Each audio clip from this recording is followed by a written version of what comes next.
Gavin, why would Cynthia continue to blog as opposed to doing the same thing on Facebook? Because she does do it on Facebook. Facebook doesn't have the long form. Cynthia writes a lot.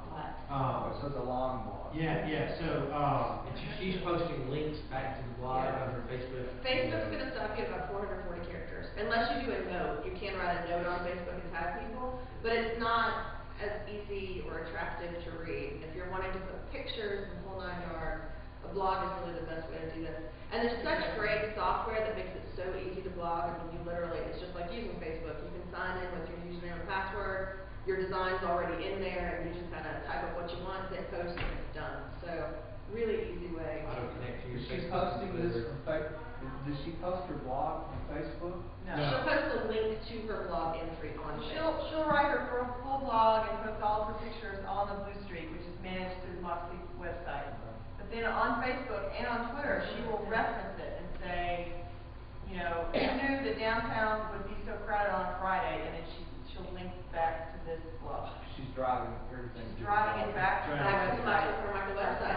So when you're on Moxie Carmichael's website and you're reading Cynthia's blog, you can also say, well, who are their clients? What kind of work are they doing? And you can get to know more about the company. So you may have come to them because you're really excited to learn about some party that Cynthia Moxley attended, and you really enjoy that so much that you then end up developing a relationship with that business and ultimately calling them and hiring them. So, which is the goal. Really interesting, yes.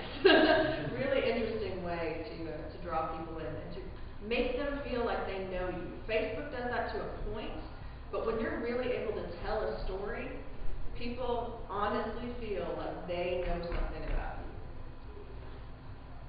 And so blogging, you can do that through the pictures like Mark Parrish does, but it's kind of, think of it as kind of, you don't have to do both, but blogging is a little bit easier way.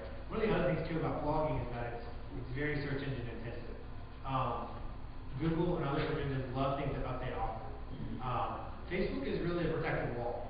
You can't find much out. Facebook's information is not shared with Google. But a blog is. So like this blog is titled First Friday Downtown, Made Tourists of Us All. So I would guess if you were to Google First Friday Downtown Knoxville, this post is going to show up. So someone that's never been there First Friday and is interested might see the official City of Knoxville posting or Market Square or what organization that is kind of posting about it, but then they're going to see this post about from Cynthia. This will last here until we remove it from the server. And any of your volunteers or personal blogs or people who work with you who have blogs, encourage them to blog about your brand or your event, because it's an authentic way for people to learn more about you. As Gavin was mentioning, if I've never attended First Friday before, but I'm a tourist in Knoxville, and someone has said the words First Friday, and I go and Google it, I start reading people's experiences, and that tells me more about that event. It tells me more about downtown Knoxville. It makes me more interested in being there. So the more that you can encourage people to help spread the gospel of your organization, the more effective it'll be. Touch on a very important aspect of social media is peer review. Having that interaction, people saying, "Oh, I love this event," tweeting about your event, or posting on Facebook about your event, they're blogging about your event. All that peer review adds credibility to your project, your event, your product, etc. Very important part of social media. TripAdvisor is a huge player. Yeah, I'm just going to say I did a preservation project and I put up a blog to actually document, because I had a lot of people saying, "Oh, what's the latest that's going on with it?" So I did. If you'll take a quick chance. Oh, sure. Murphy Springs. How do you spell it? MURPHY Springs.blogspot.com. Yeah, and this was great because it allowed me to share out what we're doing to on this renovation project. It's also my documentation, because I document every week. I posted up a set of pictures. I posted up the activities that we did, what was happening, and that was great because I can document everything that's going on. We can see this was Tuesday, giving birth to the calf, and the guy's alive, and all sorts of great stuff. And so this was good sharing with family, friends, give them a central location to go look at that stuff. And there are people who start every morning on the internet going through their latest blogs and reading every new blog post from the people that they follow. So it really is a very powerful way to keep people updated. I mean, this is a great reason. There are several people who post house renovations or things like that. on their blogs, and it's a really nice way to keep people engaged in whatever's going on. I just want to mention one other innovative use on the Blue Streak, showed the first Friday, and the balloons across the road. Well, that was actually a celebration going on the 100 block of Gay Street. In Knoxville, we celebrated the reopening of the block by closing the street down. But the city did an interesting thing. Rick Emmett, who is the person from the city who's responsible for this 18-month-long project that frustrated a lot of the businesses and tenants around, did manage the blog and sent out every Friday an update about exactly where things were and the good and the bad, where the road, literally the roadblocks were, where the setbacks were, when things were going well, when things were ahead of schedule, when the schedule had changed around, so that even though it didn't make the project any shorter, in fact, it ran the full 18 months, and it still had a lot of the bad parts to it. It's Kingpin Petty when they would wake you up at 7 o'clock in the morning. But they managed the communication so that rather than people just getting angry and not knowing what was going to happen next, they were able to communicate that and keep people posted on it. Yeah, it's a preemptive strike, because you're providing people with an opportunity to learn information without having to bug you for it. So they feel like you're making an effort. Is there another question? Yeah, what software do you recommend for blogging? I really like WordPress. Blogger is good, Blogspot is good. But WordPress.com, Blogspot.com. And any of these, some of them, if you want to, you can just set up a profile and actually blog on their site or give it a little subdomain, and you can use their pre-designed templates. But most of them can also be rolled into your existing website. So people go to your URL with your design, and they have no idea that you're using anything other than your website to blog. That one's not quite as free as the other ones. Which one?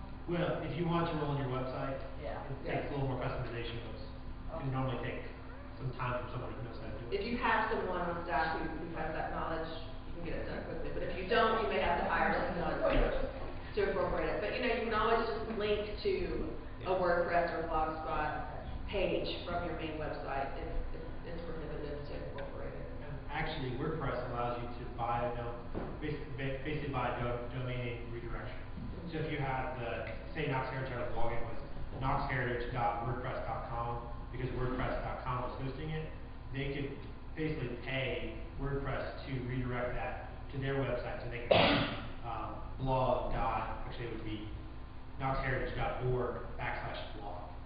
It still wouldn't, just making that URL work to go to the other. And Google even has Google Pages now that will do something similar. It's very easy to use. If you already have a Google account, you can just get And it with there. WordPress, you can actually, the software is free, download it free, and run it independently on your own server if you have an account, which is fairly easy to set up. Yes, sir. It occurs to me that with things like Twitter and Facebook, where you've got the 140 character limit, now you go to blogs and you've got stuff like Blue Streak that looks very professionally done. This gentleman over here, you look at his, and you get nice photographs, and I read where his text is good. You kind of touched on the fact that if you start bringing up politics, you could make enemies. It also occurs to me that if I don't know, something that you used to hire an advertising agent to do and take care of, now you're doing it yourself. And so, that's not my field of expertise. I mean, I can see myself doing more damage to who I work for than possibly, if I did a lousy job.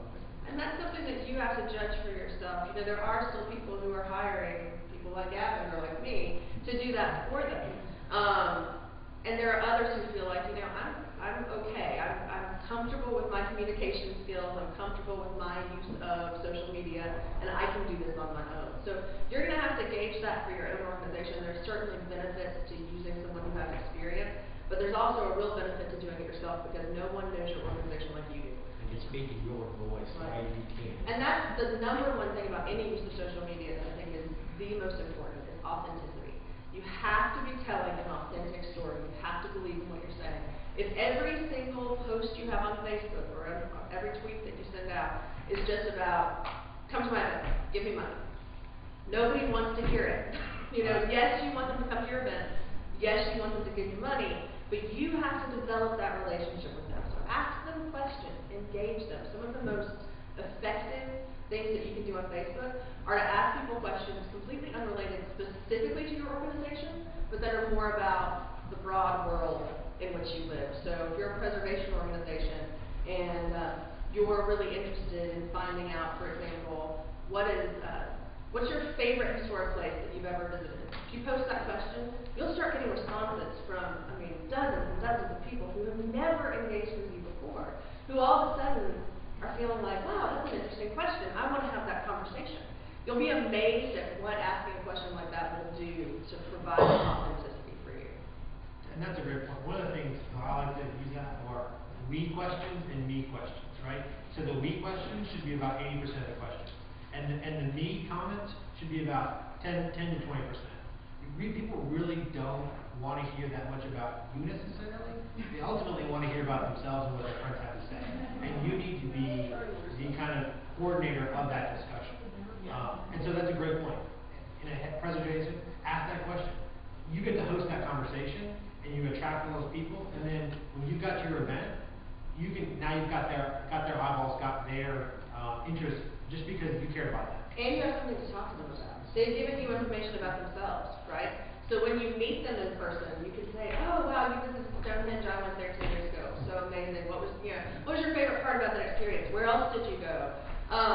So it really helps spark real-life conversations as well. I think we're about out of time, but here's some contact information for our three panelists and me. Bupperoni is my personal Twitter account, which I use.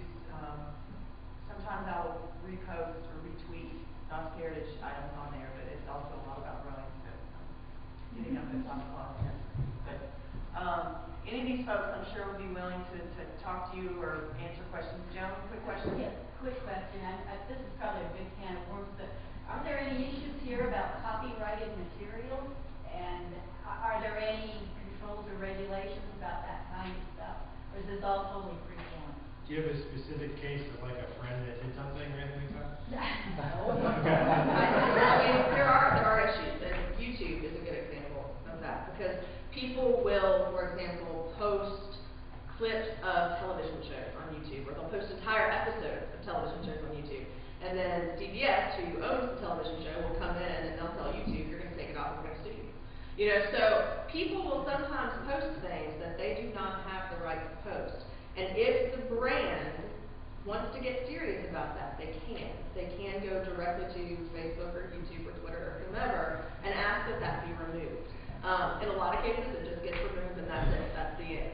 But sometimes, if there's a habitual offender, it could lead to a lawsuit. I'm actually engaged in a situation right now where a lawsuit is using information from social media in order to bolster our claim against this other organization. So another way to say it is, whenever the News Sentinel posts an article about, when UT tore down, a house in Fort Sanders, I just link right back to the Knoxville News Sentinel article. I don't claim that I wrote the article or that Knox Heritage had anything to do with it. And of course, the News Sentinel is happy that I'm driving more traffic to their website. So in terms of that, you're not going to have any issue in copyright because you're basically pointing somebody to somebody else's source.